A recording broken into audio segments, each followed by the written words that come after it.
Manusia di seluruh dunia tentunya sangat familiar dengan istilah arwah gentayangan.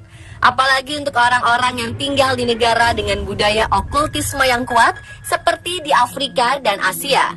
Arwah gentayangan digambarkan sebagai roh orang mati yang masih berkeliaran di muka bumi ini dengan agendanya masing-masing. Ada yang mengatakan karena orang mati secara tidak wajar, ada yang mengatakan roh orang mati tidak mendapat tempat di alam baka. Bahkan ada yang mengatakan roh orang mati yang ingin balas dendam. Namun dari semua pendapat tersebut, belum tentu semuanya benar. Tergantung pribadi masing-masing yang menilai. Dan berikut, On The Spot merangkum berita-berita tersebut dalam kisah arwah gentayangan.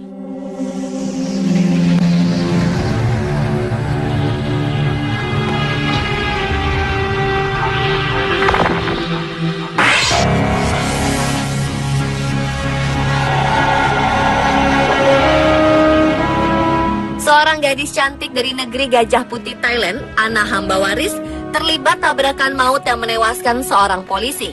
Dan diketahui belakangan ini, Anna mengaku sulit tidur karena kerap disambangi arwah korban. Anna yang biasa dipanggil Anris ini mengalami kecelakaan saat mobil yang ia kemudikan menabrak mobil polisi yang terparkir di jalan raya di distrik Prawet, Bangkok, dini hari waktu setempat. Korban bernama Paul LT Napadol Wangbundit merupakan anggota Polantas yang tertidur pulas di dalam mobil. Ketika polisi datang ke TKP, wanita 28 tahun itu menolak melakukan tes alkohol.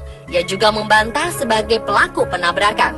Namun 12 jam kemudian, Anna ditetapkan sebagai tersangka dalam kasus tersebut. Yang didakwa melakukan kelalaian mengemudi dan melarikan diri dari tempat kecelakaan.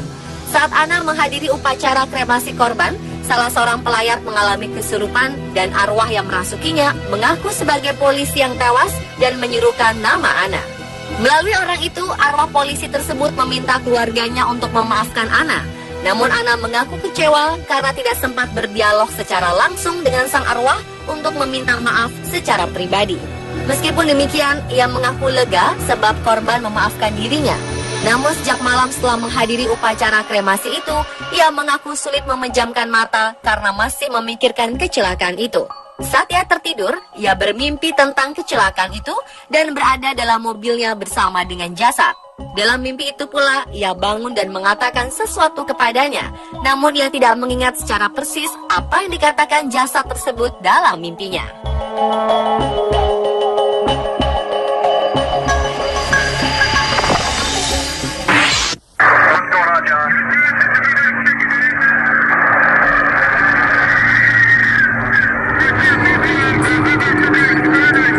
Another clear sign that the screaming was put in later was the fact. Video ini telah didapat dari manajemen keamanan hotel yang saat itu sedang menonton rekaman CCTV tersebut pada 14 September 2003 di Hotel Wingate di Illinois, Amerika Serikat.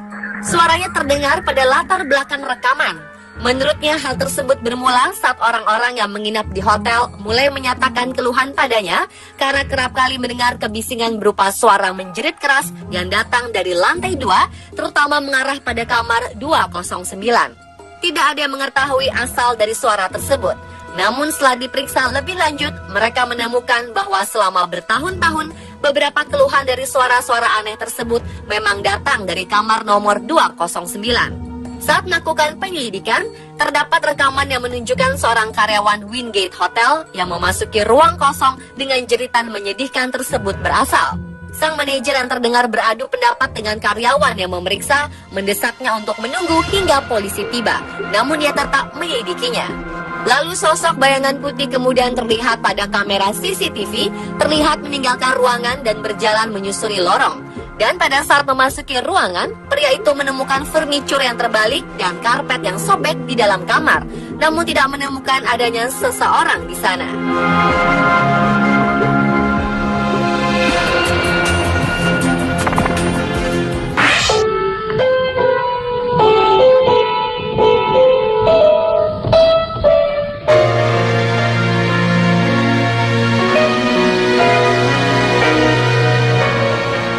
Pengacara pendamping tersangka pembunuhan terhadap Angeline Haposan Sihombing menjelaskan hasil pemeriksaan sementara terhadap Agustai Hamambai. Menurutnya, hasil penyelidikan tersebut menguak sejumlah pernyataan kliennya seputar kematian bocah kelas 2 sekolah dasar itu. Satu di antaranya mengenai keberadaan tali dan boneka di jenazah Angelin. Agus menjelaskan alasannya menjeratkan tali di leher dan menaruh boneka di jenazah korban. Menurutnya, cara tersebut dilakukan untuk menghindarkannya dari kejaran arwah korbannya. Katanya, meski sudah mengikat leher Angelin dan menaruh boneka pada jasad anak tersebut, kliennya tersebut mengaku sempat dikejar-kejar oleh arwah anak mantan majikannya tersebut. Dalam sebuah tidurnya, diketahui ia sempat dikejar-kejar oleh jenazahnya. Selain itu, ternyata ada juga kejadian aneh yang dialami oleh sejumlah petugas polisi yang berjaga malam di rumah tempat jenazah ditemukan. Menurut pengakuan mereka, hal-hal aneh yang terjadi salah satunya adalah adanya suara anak kecil yang sedang bernyanyi. Hal tersebut terjadi pada malam kedua setelah jasad Angelin ditemukan. Sekitar pukul 4 waktu Indonesia Tengah, jalanan benar-benar sepi. Bahkan tak satu pun kendaraan yang melintas. Menurutnya, tiba-tiba bulu kuduk yang merinding saat mendengar air sungai mengalir deras. Ia mengira ada air bah, tetapi saat menoleh ke sungai depan rumah Angelin, air justru tenang tak mengalir. Lalu yang membuatnya sedikit terkejut dan diliputi rasa takut adalah saat melihat salah satu boneka yang diberikan oleh warga di antara tumpukan bunga-bunga di depan rumah mendadak bergerak sendiri. Hal itu juga diakui oleh rekannya. Ia juga mendengar langkah anak kecil sedang meloncat-loncat. Setelah kejadian itu, polisi mengaku saat tidur di rumahnya, ia bermimpi didatangi Angelin. Menurutnya, bocah itu hanya ingin meminta maaf. Dalam mimpi itu juga, Angelin berusaha memberikan isyarat menunjukkan pelaku pembunuhan ada 4, yakni dengan cara menunjukkan 4 jari mungilnya dengan tangan kanan.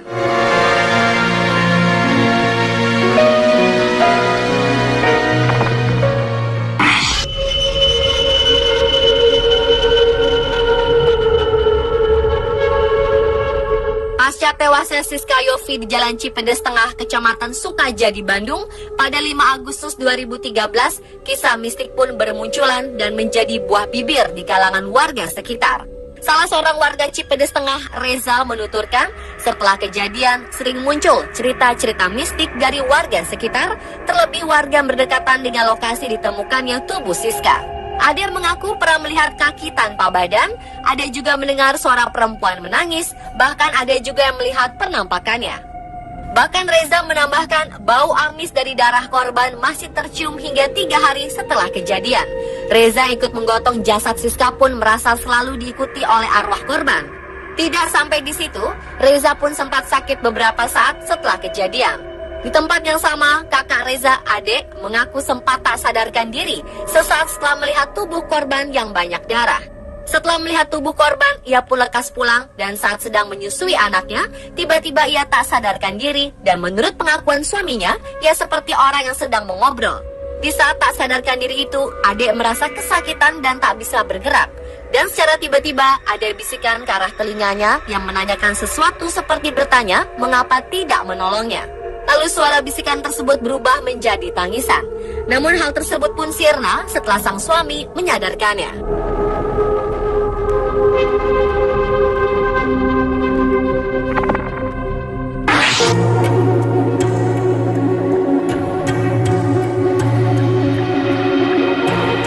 Orang tua korban bocah mutilasi Baikuni alias Babe meminta jenazah anaknya Ardiansyah dikembalikan agar bisa segera dimakamkan secara layak. Jenazah yang masih berada di tangan polisi untuk diperiksa diminta sang ibu kandung Nur Hamidah dan ia pun melaporkannya kepada Komnas Perlindungan Anak. Menurut Nur Hamidah, jenazah anaknya itu sudah berada di Rumah Sakit Polri Kramat Jati sejak Jumat 8 Januari lalu. Namun hingga beberapa hari setelahnya, polisi belum jua mengembalikan jenazah anaknya itu. Kepada Sekjen Komnas Perlindungan Anak, Aris Merdeka Sirait, ibu korban mutilasi itu mengaku sudah berulang kali didatangi oleh arwah Ardiansyah. Untuk itu ia sangat berharap Komnas Perlindungan Anak mendesak polisi agar segera mengembalikan jenazah anaknya. Seperti diketahui, Ardiansyah dipotong-potong oleh tersangka Babe di kawasan Pulau Gadung dan mayatnya ditemukan di proyek banjir Kanal Timur, Jalan Raya Bekasi, dibungkus dalam kardus minuman mineral.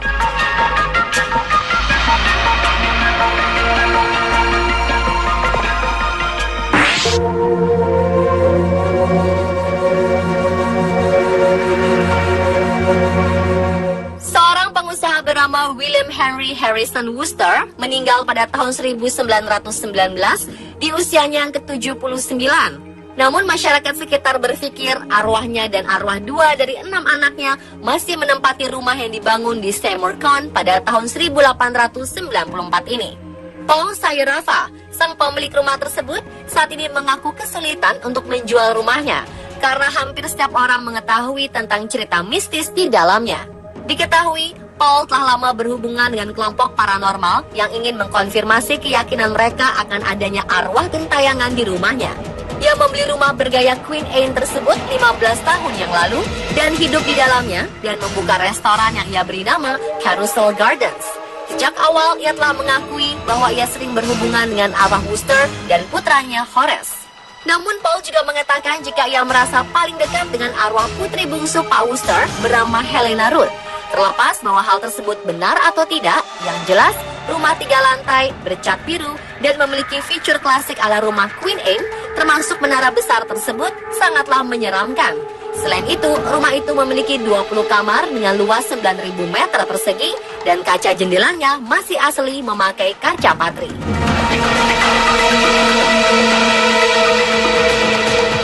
Dan pemirsa, itulah kisah arwah gentayangan versi on the spot.